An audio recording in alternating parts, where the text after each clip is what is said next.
Good morning everyone, welcome in Prerna academy. आज हम एक क्वेश्चन सोल्व करेंगे 11th क्लास का, ज्योमेट्रिक प्रोग्रेशन का है। एक्सरसाइज 9.3 का क्वेश्चन नंबर 27 है। मोस्ट इम्पोर्टेंट क्वेश्चन है, एग्ज़ाम में बहुत ज़्यादा आता है। क्वेश्चन है find the value of n so that a power n plus 1 plus b power n plus 1 divided by a n plus b n may be the geometric mean between a and b।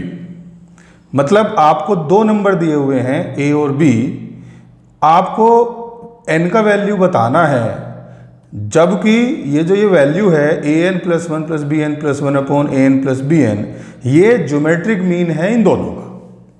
तो ये question है, काफ़ी important question है, इसलिए इसको आपको कई बार solve करना है। सॉल्यूशन, जैसा कि हम जानते हैं, we know that the geometric mean of a and b is equal to square root of a b।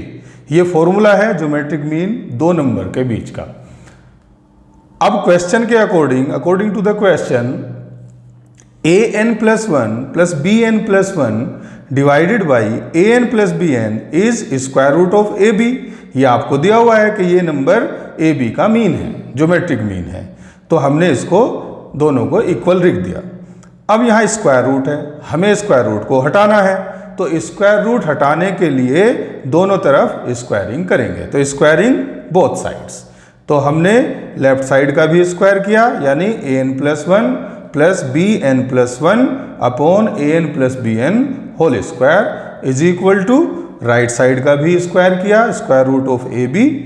अब square root of A B का जब स्क्वायर करेंगे तो यहाँ से ये दोनों पावर हट जाएंगी, क्योंकि स्क्वायर रूट का मतलब होता है 1/2 और पावर है 2, तो 1/2 इंटू 2 इज 1, तो पावर रह गई 1। तो यानी ए और बी अब स्क्वायर रूट से बाहर आ गए। यहाँ जब हम फ्रैक्शन का स्क्वायर लेते हैं तो न्यूमरेटर पर भी स्क्वायर लग जाता है और डिनोमिनेटर पर भी स्क्वायर आ जाता है। मतलब हमारे पास आया a n plus 1 plus B N plus 1 whole square divided by a n plus B N power, यानी a power n plus b power n का whole square is equal to a b।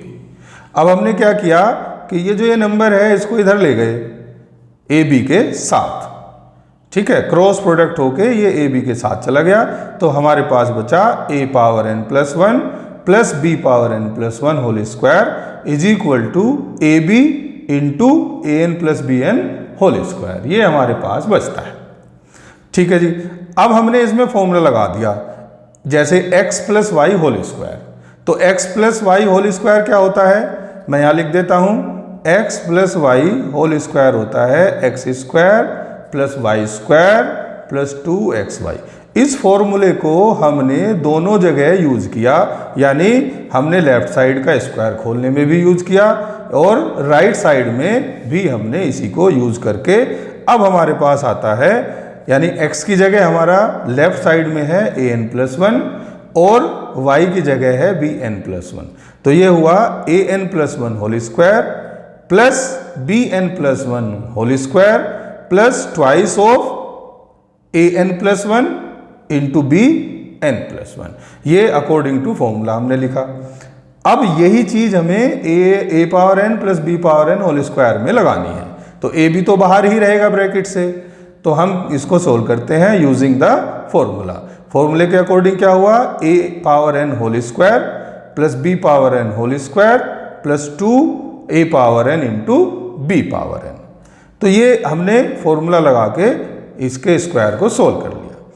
अब यहाँ पर क्या होता है, indices क्या कहती है कि पावर की अगर पावर हो तो वो प्रोडक्ट हो जाती है, तो n प्लस 1 और 2 ये आपस में प्रोडक्ट हो जाएंगे और इनका प्रोडक्ट आपको क्या देगा, a पावर 2n प्लस 2। ऐसे ही b पावर n प्लस 1 को भी 2 से मल्टीपल करेंगे पावर को, तो ये हो जाएगा प्लस का b 2n प्लस 2। सिमिलरली हमारे पास यहाँ है ही plus 2 a N plus 1 b N plus 1 is equal to, A b हम बाहर ही रखेंगे, सेम प्रोसेस से पावर की पावर होती है तो प्रोडक्ट हो गई a power 2n plus b power 2n plus 2a power n b power n। तो ये हमने अब इंडाइसिस का फॉर्मूला यूज करके पावर को सेट कर दिया। अब हमने राइट साइड में ए बी जो हमारा बाहर रखा था ब्रैकेट के, इसको ब्रैकेट के अंदर ले गए, तो ये सभी टर्म में प्रोडक्ट होगा। भाई A B A power 2n के साथ भी जाएगा, तो जब ये A B A power 2n के साथ जाएगा तो ए की पावर तो बढ़ जाएगी, क्योंकि फिर इंडाइसिस का होता है कि अगर बेस सेम होता है तो पावर जुड़ जाती है। तो ए की तो पावर हो जाएगी 2n+1 और b की पावर हो जाएगी सेम, मतलब b तो b ही रहेगा, इसकी पावर में कुछ भी बढ़ोतरी नहीं होगी। लेकिन नेक्स्ट टर्म में b की पावर बढ़ जाएगी। जब a b के साथ प्रोडक्ट करेगा तो a ऐसे ही रहेगा, b की पावर में 2n+1 आ जाएगा। प्लस थर्ड टर्म में चूंकि a भी है और b भी है तो दोनों की पावर में 1 1 ऐड हो जाएगा, तो plus twice of an+1 bn+1।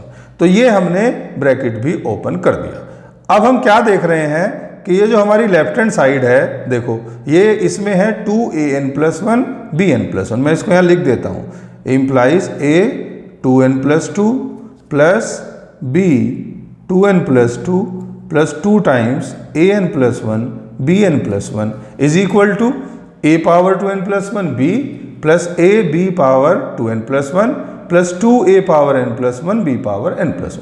अब हम देख रहे हैं कि ये पार्ट हमारा सेम है, तो ये तो कैंसिल हो गया, दोनों 2an+1 b पावर n+1, इधर भी 2an+1 b पावर n+1, तो ये तो कैंसिल हो गया, सेम साइन है। अब हमारे पास लेफ्ट साइड में दो टर्म बची, a power 2n+2 plus b power 2n+2 is equal to right side में भी दो टर्म बची, a power 2n+1 b plus a b b power 2n+1।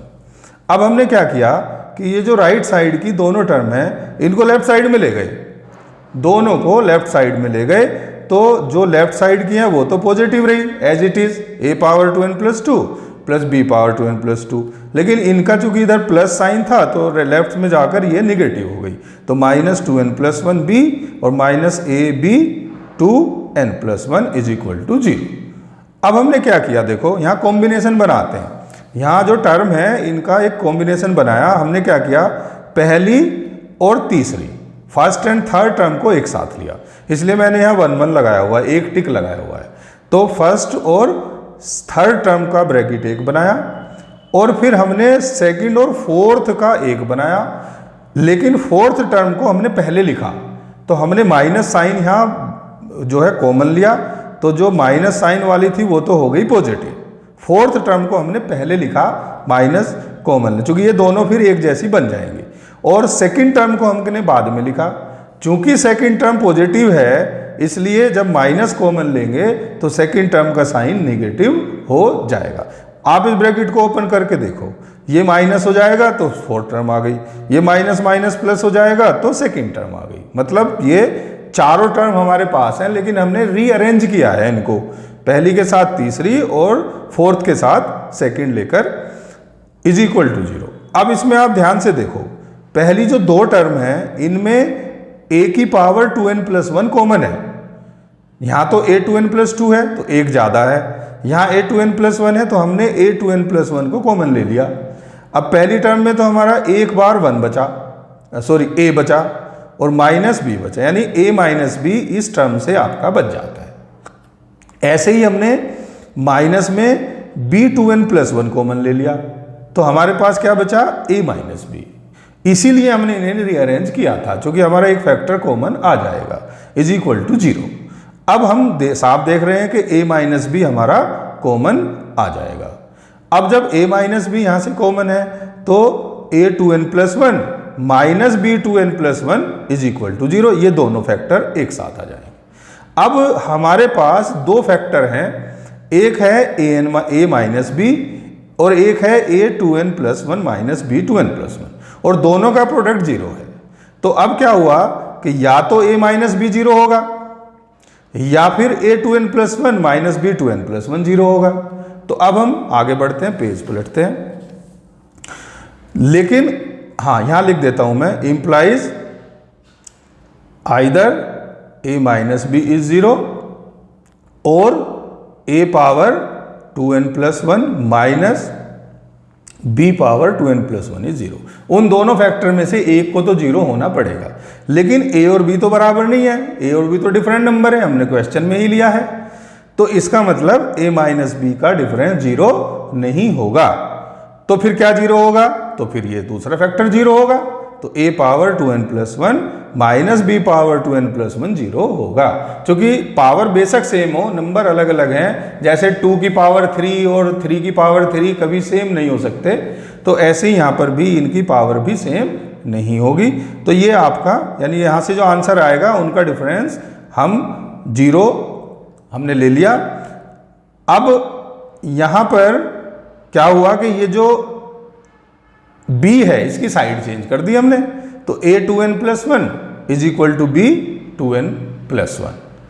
अब b 2 पावर n प्लस 1 से डिवाइड कर दिया, यानी इसको इधर ले गए, तो हमारे पास क्या आया? a 2n plus 1 divided by b 2n plus 1 is equal to इधर 1 रह गया।